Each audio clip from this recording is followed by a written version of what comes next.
But there was something missing from that, wasn't there? What is it? I mean, the Dalai Lama, there's much better examples than Dalai Lama, but what's missing? As always, in the beginning, what? God. In the beginning, nothing? Nothing gives nothing. They never discuss the first question. The other thing that's missing is what? Romans 7. That we are not as he portrays us. There's nothing like conversion in a liberal view of the world. And yet, for most of you here, your conversion is something you cannot explain, but fortunately you cannot deny. True? And that's the best way to talk about it, by the way. I love it when occasionally in my travels in liberal environments, I meet somebody who knew me in my days as a trendy scientist. And they turn up at a lecture because obviously in universities now your mugshot appears on everything. And my hair color has changed, but I'm still easily recognizable from when I was a student, apparently. And so they turn up. And then afterwards, particularly if they're British, they'll be extremely rude. That's a normal sort of greeting. And say, hello, I haven't seen you for a while. I say, no, I don't go to the meetings where we used to meet. And then they'll say, yeah, I used to read your stuff until the mid-90s. The clear implication being that I lost my mind in the mid-90s. I say, you think I lost it? And they say, well, you write rubbish now, don't you? And I say, well, I think I can prove you're wrong. And they're a bit surprised by that. How do we prove somebody wrong who thinks you're writing rubbish? Well, go and ask their spouse. Did things get better or worse when I started taking faith seriously? There's no question. They got better. And you all know that. And everybody you know who's been converted tells you the same thing. So by their fruits you shall know them is a very good deal. It's the one that Jesus taught us to use. And I say to them, the mistake that you've made is to think that your box, the naturalistic box, which only conceives of things that can be measured as real, is a very small box. There's plenty of room in my faith for reductionistic science. I think that's the right way to do science, to see how much of God's world I can explain advantageously without invoking God. But your box doesn't have the breadth that mine has for the immaterial world. And then you're on your way talking about things like divorce and the things that are on the agenda for this week. But it would be good if we could be as clever and as gracious as Jonathan Haidt in how to get people to laugh at themselves, and in the process, some of them will have gone further than he did. Some of them will be smart enough to say, yeah, but when I'm honest, the problem isn't simply pursuing truth. The problem is that even when I see the truth, I don't have the power to do it. But then we have also to demonstrate much more effectively to them that we do have that power, right? The early church was impressed. Behold how these Christians love one another. Those people who rescued not only their own children, saved their own children, but not rescued the children of others. And throughout history, that's the thing that's been the most effective means of evangelism, really. And Jesus said that, didn't he? It's very simple. He said, go and tell what the Lord has done for you. Everybody can do that. But it involves something for most of us that we run away from, and that is telling the truth about our failures. And when you're truthful about your failures, it almost invariably leads to conversation. Especially with the modern student who is inauthenticity and hypocrisy those are the worst sins for them. They're not the worst sins, of course. The worst sins are getting your goods disordered, which is the next thing that comes out of this that we need to talk about, and then I think we'll be ready to go for the next session tonight. Lewis said a long while ago that most heresy is a good thing in a wrong place. Got it? heresy is a good thing in a wrong place. Can you see how that works? And what would be the heresy now that's in a wrong place? Tolerance. Tolerance. Tolerance is certainly it, yes. And another one too, which goes with that. I mean, you're the youngest person here in your class. What are the two things that they would be considered? Certainly tolerance. You wouldn't wish to be called intolerant, right? And what happens if you say that not all choices are equal? All hell breaks loose. So choice and tolerance have become the top virtues. The problem is that tolerance isn't even a virtue at all. It's a necessity, but not as a virtue. It's very hard to put tolerance into a verb, into a sentence, with something good. You don't tolerate love, do you? Or courage, or justice, or honor. You celebrate them in various ways, but tolerance is an inappropriate verb. You tolerate a little bit of cheating, a little bit of stealing, a little bit of this, a little bit of that. But the only time you use it in a good way is he tolerated pain very well. But that's courage you're really celebrating there, not tolerance. So we have taken what is not even a virtue.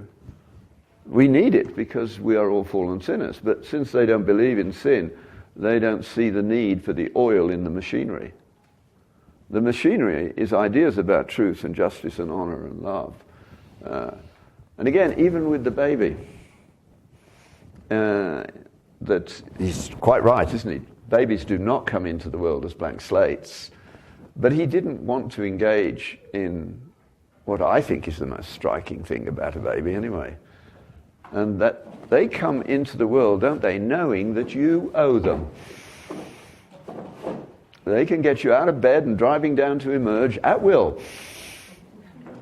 They do things which, if they didn't really believe you owe them, they shouldn't do, because they're not likely to survive the experience of your wrath, but they do.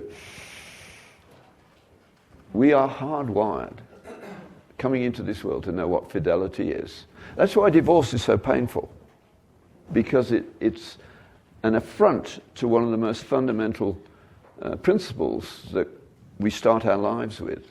The mum and dad owe me. And when we break up on them, we need to ask for their forgiveness more than anything else. But it's also wonderful to think that that is there. He, as all liberals have to do, he doesn't want to dive into that, because he's committed to trying to find a naturalistic account of morality. It can't be done. The best account of why it can't be done is fortunately by an atheist, a man called David Stove. Some of you have come across him already, right? Did you read it? Yes. It's worth reading every now and again, isn't it? If you want to chuckle this summer, Darwinian Fairy Tales is a book that will make you chuckle. And also make you aware of just how important it is. David Stove was Australia's best analytical philosopher over the last 50 years or so, who writes beautifully and with deep irony, several wonderful books, but Darwinian Fairy Tales is certainly, in my view, top of the list. Graham Hunter introduced me to him, or him to me, I should say. And in it, he is complaining about Darwin. He said, I couldn't care less to what extent evolution is an account for how the diversity of animal life developed. It may or may not have been. I don't know. I don't care. But what I do care about is that there is no way that the Darwinian thesis can account for altruism. Not group altruism, but individual altruism. See, there is, all your children will be taught in school, oh yes, clever scientists have shown how altruism can emerge by evolution. But you'll note that your teachers never tell them how. I doubt many of you have been told that it can happen, right? Can you tell me how it happens? No. There's good reason for that. The person who gave the explanation, so to speak, was Willie Hamilton, way back in sometime in the 60s, I think. I'd have to go back and look it up.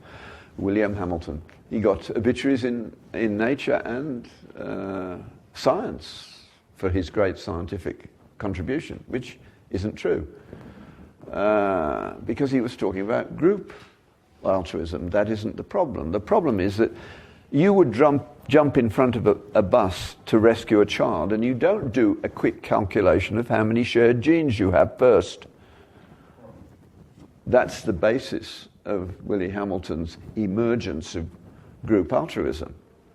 And yes, it could work that way, but only if you're in an environment where you can immediately identify your group from the other group. But that isn't the world we live in. There's no advantage, is there, to altruism that sacrifices your life. Our soldiers are the best example. The bravest and most courageous give their life for the wimps who won't move. That's not good for society as a whole at one level, except that it preserves it. So you've got to... What David Stove does is, in a wonderful book, takes you through, step by step, how systematically wrong it is. Even the chapter titles will make you want to read the book. The Horse in the Bathroom, Tax and the Single Girl are two of the chapters. So it's a book to have around. The title again, Darwinian Fairy Tales, David Stove. You put that alongside one that deals with modern genetics and the utter unlikeliness of DNA, and really they're in deep trouble, which is why they are having conferences on how to get a neo-Darwinism, and so far they've had 2 downright failures, and they will go on doing that. I hope you all used DNA in Sunday school and places like that, do you? Apparently not. And in school, what? Well, my version was a gift to me, and I'll teach it to you because anybody can use it. Certainly school teachers should use it. And you can do it in a perfectly neutral way. We've been to Cuba a good many times over the years. The Canadian CMDS founder, really, Bob Stevens, met a Cuban evangelical Christian, and the result was that they put together a medical conference for Christian doctors, and the government wanted medical conferences because they wanted contact with Western medicine, so they let it happen. But it was medical. I was one of the people who was asked to go, and I said, it's nice to have a medical conference, but the doctors on both sides are Christian. Surely we can have something Christian in there. And the Cuban said, how? I said, well, it's fairly straightforward. They said, can you do it? I said, yes. And so thereafter, my role, as well as teaching some bits of electrolyte physiology and renal physiology and the diseases that go with it, was to integrate faith and practice and show how, in fact, faith made medicine as we know it possible and its importance. Anyway, on about one of those trips, I can't even remember where we were. It wasn't Havana, but after a lecture, a gentleman came up to me who had turned out to be the head of the Department of Marxism and Leninism in the local university. And I said, what on earth are you doing here? And he said, I've come to see you. Why? Well, the students tell me that you say that Russia was not brought down by Reaganomics. It rotted from the inside because it lost its moral compass. It was corruption of the soul that destroyed Russia, not Reagan. And he said, I agree with you. And when I saw that Russia was going to collapse, I didn't want Cuba to fall back into the hands of the mafia, which is what Baptista was. And so I stopped teaching Marxism-Leninism, and I tried to teach multicultural ethics. The only problem is the students went to sleep. But the students tell me, they don't go to sleep when you teach ethics. So will you debate me tomorrow morning in front of the Faculty of Marxism and Leninism on the nature of human ethics? Where do they come from? What are they? I don't mind if I lose.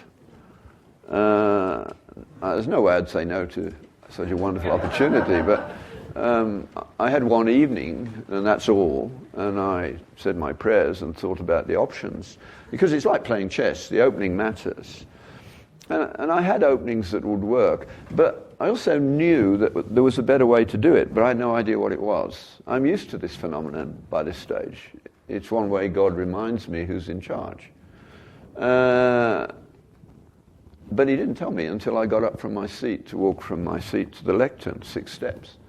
Fortunately, I had a Canadian-Colombian translator, and as I got to the lectern, I said, Hugo, you better pay attention, because what I told you I was going to say is not what I'm going to say. But will you start, please, by writing on the blackboard behind me in Spanish, this message assembled itself. So he did. I'd never thought of this before. Now, I asked the audience, what would you make of that sentence? I used it every year in my own class if I could manage to get there for the first class before the students write it on the board, leave, and then come in and pretend I'd never seen it. I told them the truth a little later. But what would you say? It's a sentence, isn't it? So what's wrong with it? It's nonsense, isn't it? The whole point about messages is that they don't assemble themselves. They're not messages if they do, because the message reveals something about the writer. And I said, quite right. And then I turned around, crossed out DNA, and put message in its place in Spanish, or at least I asked Hugo to do it. And I said, but you do believe this sentence, this DNA assembled itself. But don't you see, DNA is not you and me. It's not even a protein. DNA is a coded message telling the body how to make you and me in its basic structure. Well, not even its basic, in some of its structure, it turns out now, not all. The whole audience burst into applause. I'd won the debate. They'd lived under a doctrine known as scientific materialism. And they knew it didn't feed the soul. So the rest was easy. And of course, it's only got easier since then. Some of you are not scientists, and some of you did medicine before it was that far advanced. So I'll insult you by reminding you of some things you forgot, right? And you'll forgive me for the insult. You know that God only needs a 4-letter code for his alphabet. And he only writes 3-letter words. And they're all not rude.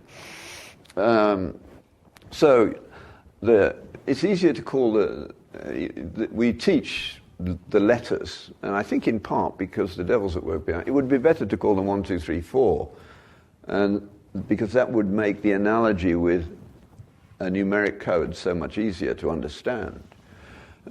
So you go off in triplets. So 1, 2, 3, 4, 5, 6, on for about, a protein will be about 1,000 bases in the right order. And every 3 peels off an amino acid when it gets into the right place. Now, obviously you have to have another triplet here in front of this one saying start at that one. And the problem was, even 20 years ago, in some bits of DNA, we started getting too much protein. So we got 2 proteins from a strip of DNA that we thought was only long enough to produce 1 protein. And nobody could solve the problem. The solution appeared in Washington State. Where are you? With some from Washington State here. I think they've gone out, actually. The baby called. But that's what happened. The guy who saw it was sitting in his lab in Seattle after midnight, looking at his data, when rather like Kepler with his ellipse, which he also claimed he didn't work out, God showed it to him, he saw what it was. That as well as a triplet, this triplet saying start here, there was another triplet saying, oh, and by the way, you can start 2 as well as 1.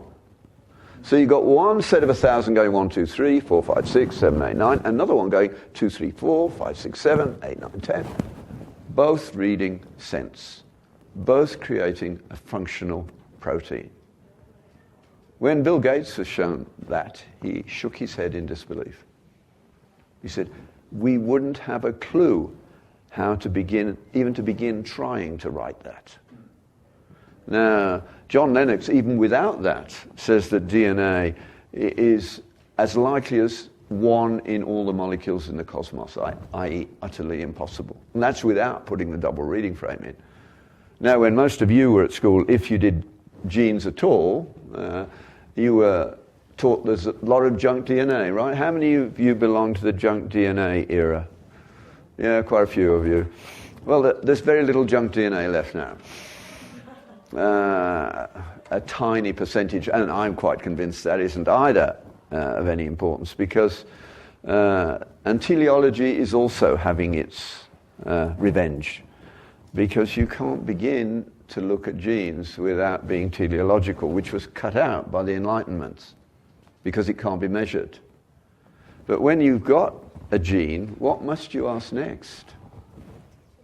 What does it do? And so you can stick it into an E. coli and get it to make the protein. But when you look at a protein, you need special eyes to see any beauty in it. And it looks roughly like a ball of wool that a cat has played with. So you still have to ask, what does it do? Even at tertiary structure level. Teleology is absolutely essential. The only way you really find out is by cutting it out and seeing what's not working anymore. Even the folding is incredible. God is the world's master of origami. Every one of you has 2 meters of DNA in every cell in your body. That's an awful long strip of DNA, well past the moon from here.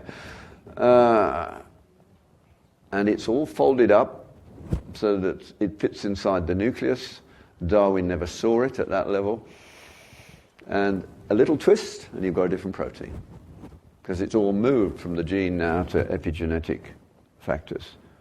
So Francis Collins said that once he became a Christian because of biochemistry, actually.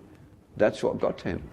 And in his lab, he was infamous or famous, depending on which side of the equation you're on, for the fact that so many of his graduate students became Christian. But he didn't preach. He just said, wow, isn't that astonishing? Most scientists, you see, don't see it that way. There was a guy in our department working on what was initially called the double reading frame. He didn't know he was working, but trying to understand how you could get 2 proteins from a strip of DNA that should only produce 1. And when it happened, I remember saying to him, doesn't that blow your mind? And he said, no, it's there. No imagination. And imagination, I mean, all imagination ultimately goes back to God as far as I'm concerned. And it's that capacity for awe, which we all feel every now and again, usually, very importantly, in our own conversion, which we can't explain, but we can't deny. So we don't have to be afraid of science. It's on our side. Certainly, let's put it as a question again, to train you a bit more in the art of asking questions rather than making statements. Which faculty in the modern university is most likely to be the place where you find Christians?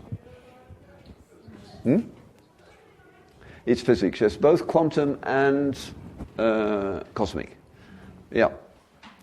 And they've been talking about design forever, and nobody bats an eyelid. In fact, one of them, I've forgotten who it was, famously said, if I meet somebody who says they're doing cosmology and they're not thinking about God or quantum physics, I don't think they're doing either. Because it's just so counterintuitive in so many ways, and its complexity is so stunning. In the famous Niels Bohr story in the 1920s, quantum physics probably the greatest intellectual feat of the 20th century in many ways. He was in England at the time. Manchester and Cambridge were important places for this to happen. Niels Bohr was Danish. One evening he came into a university common room, and a prof from the English department said, Niels, you look as though you had a good afternoon. He said, I've had a wonderful afternoon. And he said, well, tell me what you've done. I'll buy you a drink. Tell me what you've done. So he sat down and he said, well, this afternoon I've convinced myself that the idea that the atom is the ultimate particle is not true. It can be split into other things. And the prof from the English department said, and what, pray, is the relevance of that? And Niels Bohr thought for a moment and then said, none whatsoever, as far as I can see, fortunately. Of course, he was totally wrong. It was another 20 years before Einstein went to your president and said, you've got to make an atom bomb because they'll be making one. Even when they did the first explosion, they still weren't prepared for its power, and it was a small one. Our world is an incredible world. And so I think that molecular biology is the next bit of science to fall into the hands of people who at least say, this looks to me as though it's designed. There's a mind behind the universe. When Nagel converted, my goodness, he took flack for it. Those of you interested in these things, AL Daily is an interesting website to go to. Any of you go to it? Just Aaron. If you're bored, just go to AL Daily. It's better than playing games, except that you have to turn your brain on to use it. But you will find references to papers that you would otherwise miss, and books and things like that. And it doesn't have an axe to grind. It just says, this is amazing stuff, you should read it. And there's stuff coming out there all the while that does what I'm describing, because that's the way the world is. Two of the most famous of the atheistic molecular biologists, whose name I've forgotten, Fodor and Palminteri or something like that, an Italian name, wrote a book called What Darwin Got Wrong. And in the introduction, the preface, they say, we are card-carrying atheists. We would like Darwin to be true, but the current theory does not hold water anymore. And of course, that's, yes? Don't you think that if Darwin was alive today, he'd be smart enough to say my theory's ridiculous? Yes, I do, because he said so. In two ways at least. He said to look at the eye, and he couldn't see it very far, filled him with fear. And his basic dream was of a warm puddle that would have to have the four bases, but in chemical terms, there's no such warm puddle. They don't occur in the same place. So yeah, I think he would give in. But if he could retain his honesty, he didn't retain it even with his own theory, though. He used to be something of an intellectual hero for me because of his courage in taking on in the Victorian world. But he knew that the drawings of the development of the fetus had been modified to make it look as though phylogeny recapitulates, ontogeny recapitulates phylogeny. How do we know that? Oh, because he knew the guy who drew them. And he looked it enough himself to know that it wasn't true. So he wrote that. He said so.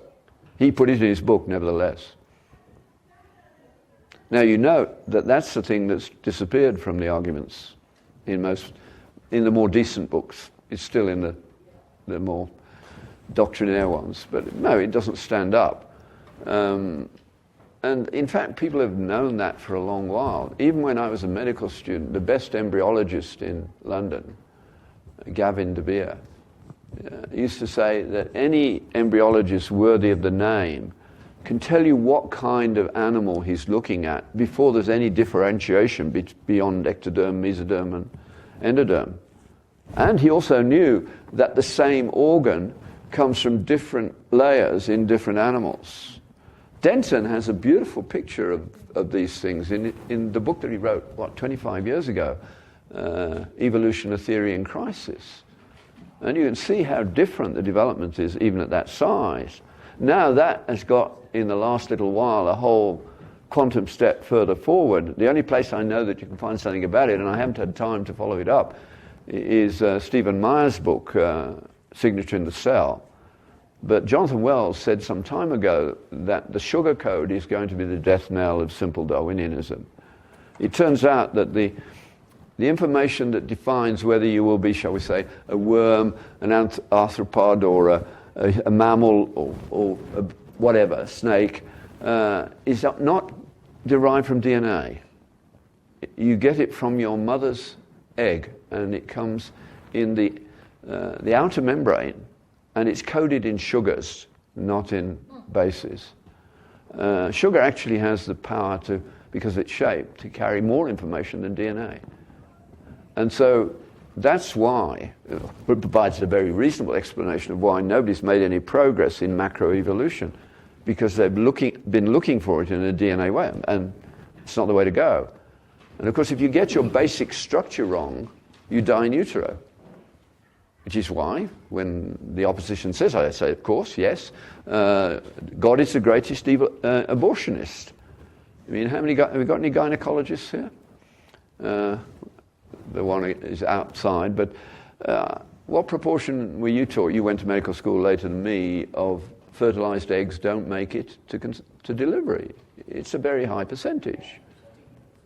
And they think they've scored a point. I say, yeah, the point is God kills us all in the end. He has the right to do so. He's the creator. Yes? You're optimistic that molecular biology will Yeah. they'll be confessing the Nicene Creed pretty soon. Well, he wasn't exactly a molecular biologist, but you know this fellow, Guillermo Gonzalez, who was in Iowa State? Yes, yeah. He got sacked. Yes, because he was at Ohio State, which suffers from Ivy League envy. That's the only reason he was sacked. He was at Ohio. They sacked him because they were worried about their Ivy League envy.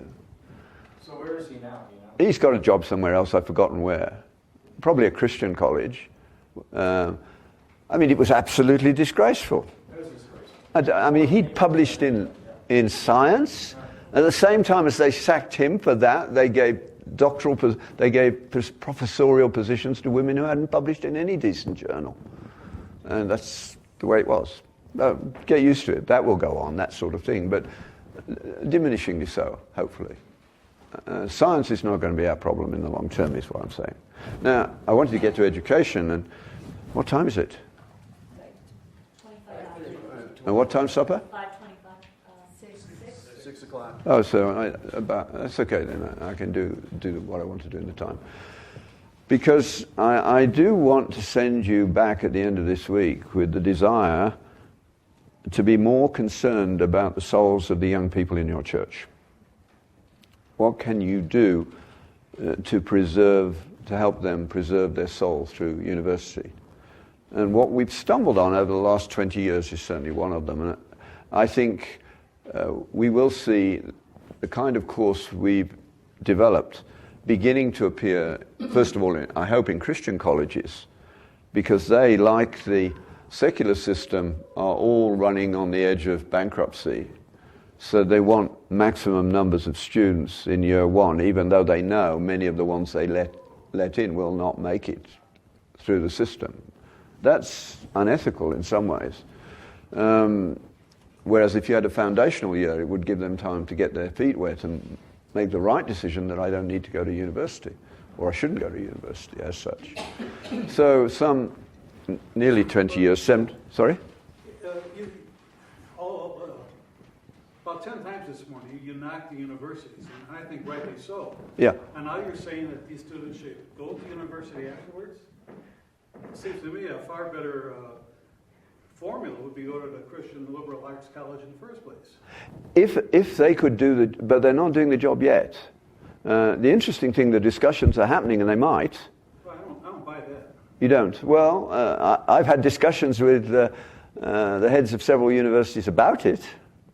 And I've been in one for 39 years. Yeah, but those were good years though, weren't they? Well. Yeah, but which year did you leave? When did you finish? 3 years ago. 3 years ago. Well, which school was that? Trinity Christian College. Well, you were in a good place. Yeah, but Calvin College the same way. Well, I was there a couple of years. That's one of the presidents I've spoken to, and they're thinking about it. And certainly I could name some people who have gone to good Christian colleges and still lost their way. Because, as you know, in those colleges there are many people who are somewhat envious of the Ivy Leagues again. And so you find more serious Darwinians there than you do in some of the more advanced places, because, I mean, Lewontin is a good example. What he wrote about we cannot allow a divine foot in the door was the reason you held on to the view that was dominant and is now fading away. I'm hopeful that the universities were, after all, a Christian invention, not a liberal one. But it was the 12th century when they started, and if we could get back to those basics, and I think Christians will have to do it with medicine and with the university. Jordan Peterson, for instance, has no hope for the arts faculty in the modern university. And he's planning to start eroding it from the outside by doing it online by people who've got some intellectual integrity beyond what you see in the current university. Just listen to him and a few others. And I think he's right at that point. What happened to us is we were, 6 of us were brought together by, I hope, Providence, God. We were all senior professors in the university. And our problem was this, that we had all watched young people come from Christian backgrounds with an active faith and leave the university without one. And we didn't know what to do about it. Biology 101 outside of a Christian university was absolutely lethal. Professors there are allowed to make sarcastic fun of Christians, but the reciprocal would not be acceptable anywhere. We didn't know what to do. Going to Bible school actually made it worse, because then they came quoting chapter and verse type apologetics, and that just made them an obvious target for clever and unscrupulous professors who didn't mind whether they cheated to make fun of them. So we didn't know what to do. So we decided that we would read together. And we read everything we could find on the nature of education from the Greeks to Alistair MacIntyre in the 20th century over a 5-year period. Every week we met for a 2-hour breakfast. It was the most amazing seminar I ever attended in my life, because we once counted 29 languages available to us at that moment. We always had all the ancient languages. The group was led by David Jeffrey, who then went to Baylor. I think he's now retired and getting very old, but in my book, he was the best evangelical intellect on the continent. He spoke 9 languages. When he went from Wheaton to Princeton, they said, "Do you want to do physics or medieval English? We'll take you for either for your PhD." And he chose medieval English. Just the easiest way to illustrate quite what was happening, we were blown away at one point, only about 3 or 4 years in. We had an amazing phenomenon happen. We were headhunted by the Beijing government. This really was surprising. We didn't know what it was. It was a strange email from a company based in Hong Kong, which at that time was independent. And they said, "We know that you meet every week." And they knew where. And they said, "We would like to take you to breakfast at the Novotel down the street." Well, it's a much nicer breakfast. We said yes. And when we got there was these 3 Chinese gentlemen who said that they were headhunting for teachers in China. And we said, "Well, you've come to the wrong place. We're all Christian." And they said, "We know that. That's why we've come." We said, "That doesn't make sense." They said, "Have breakfast and we'll explain." Would that we had governments who analysed as well as these did and thought about what needed to be done. What they said was this. Remember, this is over 20 years ago. And they said, "You in the West think that we in China are backward technically and economically. And you are right, but we will fix both those problems. And we know we can do that." And they have effectively done it. But that is not our real problem. What do you think their real problem was? In their estimate? Corruption. And they said, that's not so easy to fix. But they'd done their analysis, and they said, "We are aware that there is little point in teaching ethics to 23-year-olds. Whereas in our medical schools, that's exactly what we do, with the outcome that the Chinese had already worked out would happen. No ethics and a great deal of cynicism. The problem, again, is the will, and they'd got that far, and the character. And they said, we realize that something happens very early in the life of people in the Christian West. It's got something to do with children's stories. But our specialists in childhood education realize that the underlying text is the Bible. They knew that. But we don't really know how it works. So the person they wanted was David Jeffrey, who became an honorary professor in the University of Beijing. He went there every year for at least 15 years. And the course they wanted was the Bible in English literature. Amazing. Because they understood that those stories contained the germs of the success of the West. And they brought people from all over China. They're experts in early childhood education to listen to him. We have a picture of him on the platform at Beijing with, in English and in Chinese, the Bible in English literature, with the Communist Party officials on the platform. They're prepared to be totally unscrupulous when there's something they know they need. Everything gives to that. And he had some lovely experiences. One follow-up from that was a young man came to visit us some years later. He said, I had to come and see you guys in Ottawa. He was a Canadian, but he'd been teaching in China in the Red Brigade, the Communist Party Junior Cadres University, whatever it was called. And he said, I had to come and see you because David Jeffrey's tapes go all round, sort of underground. And David said, but I'm not allowed to record anything. And he said, haven't you noticed the women in the front row with string bags? And then they go off and they cut it up and they play it, and it goes all over China. You can't stop this. This stuff goes everywhere. So they understood that. Now, how does it work? This is what the Jews are talking about in Deuteronomy 6. One of my favorite passages because of what Bruce Walke told me about this, that if you ask an Orthodox Jew why the Jews win the Hard Nobel Prizes every year, they'll send you straight to Deuteronomy 6, and it's the bit that comes after the Shema. Hear, O Israel, the Lord our God is one. You shall love the Lord your God with all your heart, with all your soul, and all your strength. What comes next? Those of you who haven't listened to the Hittites talk. You should teach your children. Yeah? Read stories. That's half right. Tell them the stories. I better make it a third right and another third, yeah. There's a little bit before, in the first version of it that's sadly still out there, I'd missed a key point. These things shall be upon your heart. That's the first bit. And then you teach them diligently to your children, and it is the stories. Because they know that children have minds, as the Middle Ages knew, when they invented the trivium. You don't affirm children, they don't need it, small children. You give them stuff to memorize, and they love it, don't they?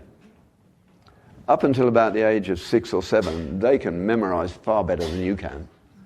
A famous story of, what's his name, who did the first dictionary in England. Come on, somebody help me. No, Boswell's Johnson, Dr. Johnson, when he was a little boy, was obviously difficult to deal with. And one Sunday his mother said, for goodness sake, stop making a fuss, go upstairs and learn the collect for the day. Halfway up the stairs he said, done that. And he had. Children could do that. And if you teach the Bible stories to your children, you will see that. As I was working my way through this, I was teaching it to medical students. And some 5 years later, a couple who met in that Bible study and married turned up at a conference. And they'd got quite several children at that stage. And Bob sat in the front row with his 6-year-old. And that little guy listened to me for an hour. And I said to Bob afterwards, that was an amazing performance by Josh. He was actually listening. He said, well, we did what you said. We started reading the King James Version, not because it's a better version, but because all the metaphors in English literature derive from the King James and its predecessor, which was what Shakespeare had. We read the stories to him every day, and we did what we said. We didn't tell him what they mean, which you don't. They will remember them. And he says he joins in conversation age 6 with stories that he heard in the first year of his life. They can learn to recognize music in utero. We know that. So God, the medievals, of course, asked that question about education. They said, how has God made children so that they can be taught? Because he obviously wants that to happen. And they figured out it's memory. I mean, 23-year-olds are not the people you should make learn the Krebs cycle. If you're going to do that, do it when they're 5. They won't know what it means, but they'll remember it forever. They certainly won't remember it at 23. They'll have to work it out at that age. And so the medieval trivium is grammar, which is memory.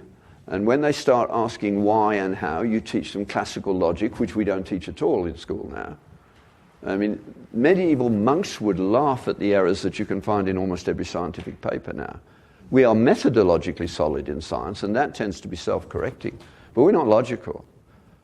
If you read the summary, what the authors say they have proved almost invariably is not true. What they say about the need for more research, which they always say is true. And in due course, it gets sorted out over time. That's what science does so well. So that's logic, which you should teach next. You know, the classical things like the undistributed middle, begging the question, ad hominems, and all those kinds of things, which are not taught anymore. Only after that do you teach them rhetoric, how to present, like Jonathan Haidt did. That was an example of brilliant rhetoric, how to take what at first sight would be an impossible task of getting liberals to laugh at themselves and do it. Brilliantly done. Obama was a brilliant rhetorician. He didn't bother with content. I listened to him when he was a senator and thought, my goodness, he's good at that. And I was very interested, I think it was his second inaugural. I read what he said. And the guy who wrote the leader in the Washington Post said, you will be surprised to hear that I did not listen to our president yesterday, but I read every word.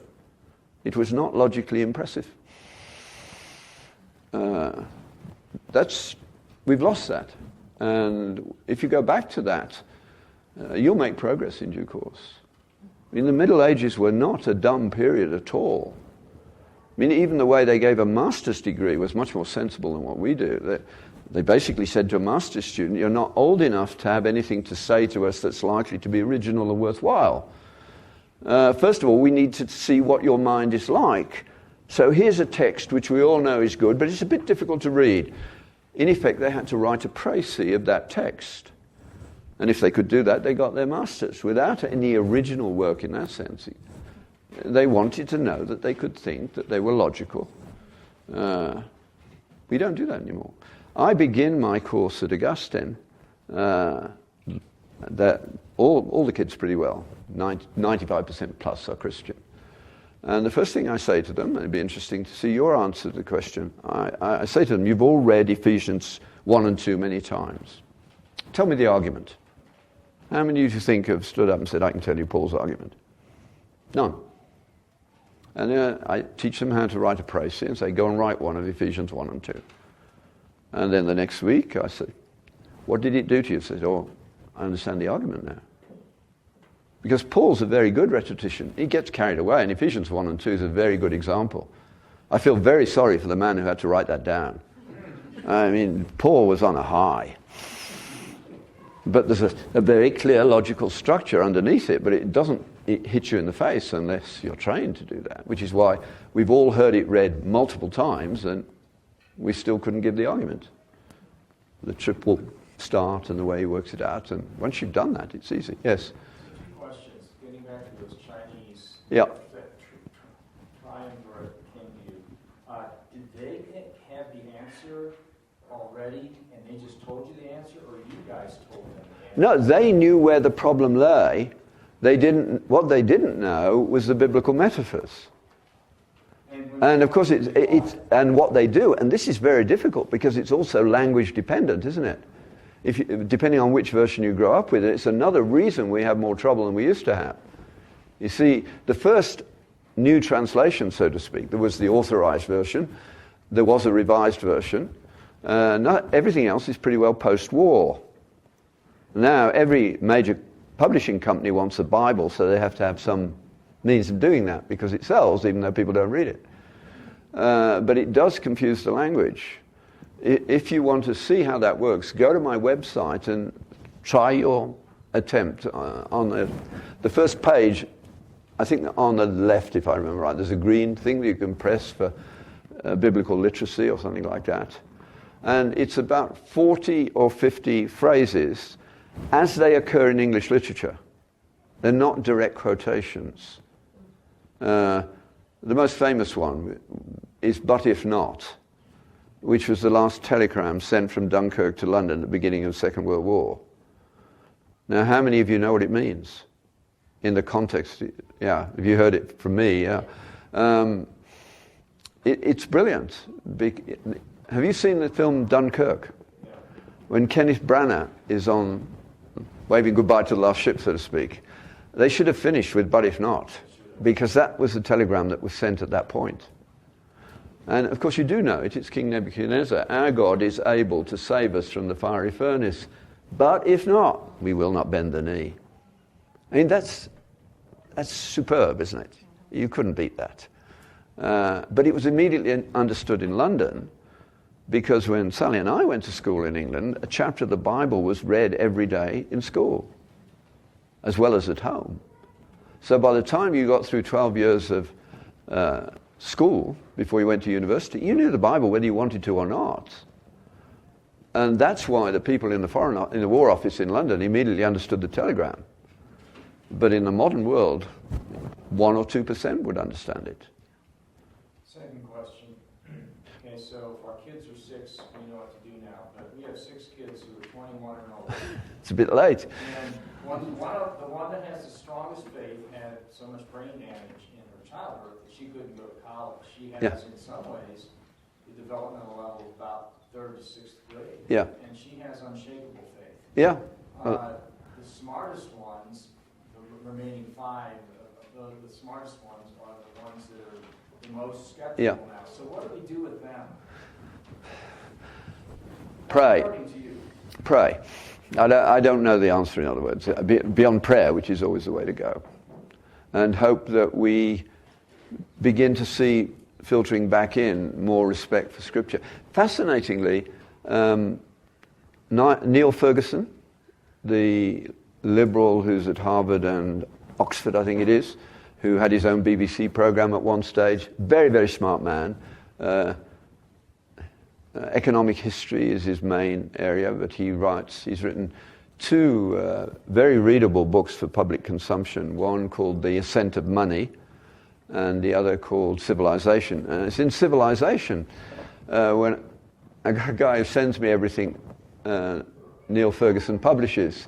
And when it arrived and I looked, he has the 6 acts of Civilization right near the beginning, and I looked at the list and I thought, this isn't why he's written the book, things like property rights, freedom of speech, freedom of the press, all the things that are important to our society.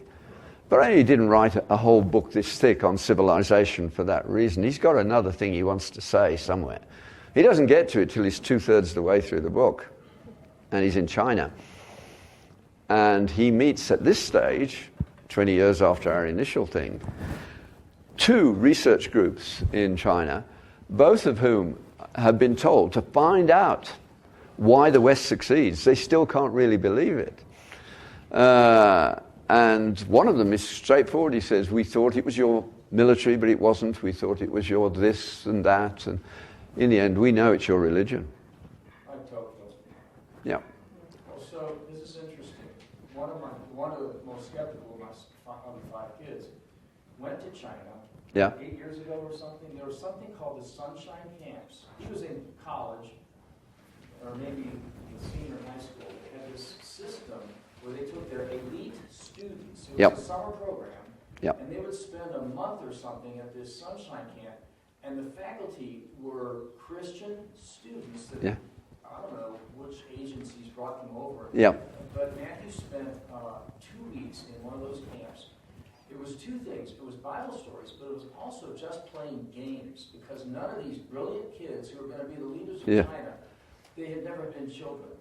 Yep, that's right. And so they sort of immerse them in children's stuff along with the Bible stories. Yeah, that's right. It's like they go hand in hand. Of course. Yeah. We learn so much at that stage early on. We learn to be fair, we learn to be kind. All those things come out at that stage if you're well brought up. Now, to go back to the college system, and partly to your question as well, we, of course, teach only an 8-month program, so there's no way we get credits for those. Whatever we do, we can't get credits unless some standard university makes our course a complete part of theirs, which they haven't done yet. But we do get credits, but they have to come by the back door. And Wheaton, for instance, called us in the first year that we started and said, we see this is an 8-month program. Where are these young people going next? We know all of you who are teaching. Somebody at Wheaton was doing their homework. We know in advance that we can say to you, we will give them a year's advancement for this 8 months with you. So you can get your first year at Wheaton for a fraction of the cost. We've had one student who went from us to an interview at Chicago for the pre-med, best medical school in the country, I think, the best university in my view. They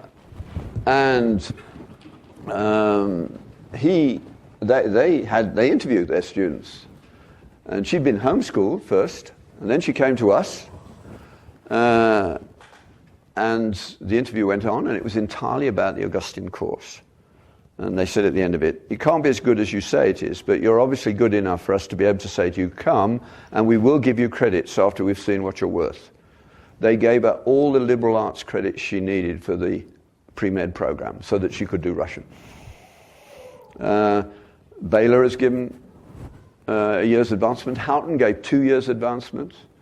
I don't have them all listed.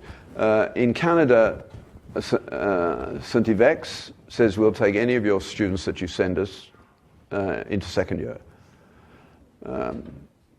Trinity Western has been fairly good with us, but not as generous as Chicago, for instance.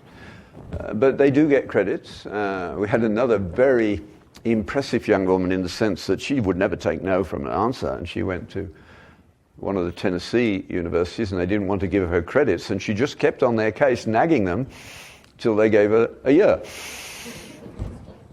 So because they have read and worked hard. I mean, medical students tell me now, in the whole of the medical course, they don't write an essay. They tick in boxes. The students who take our course write 30 essays in 8 months.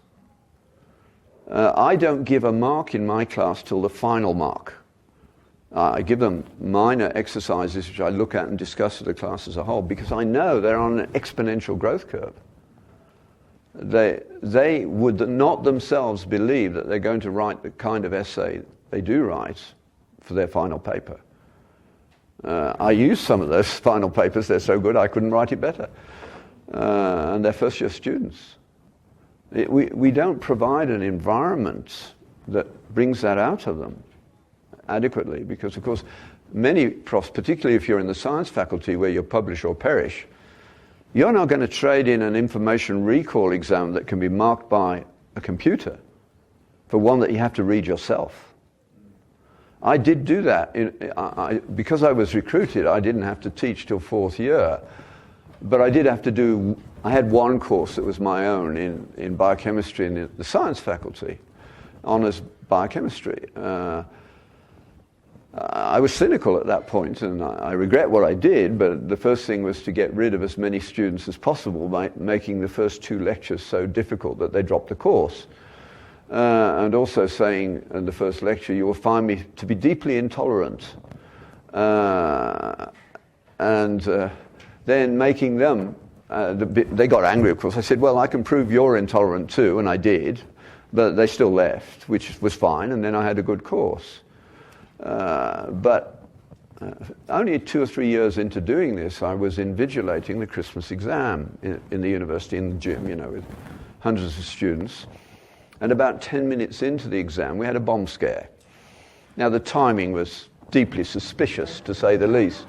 But you have to take bomb scares seriously. You can't not do anything about it.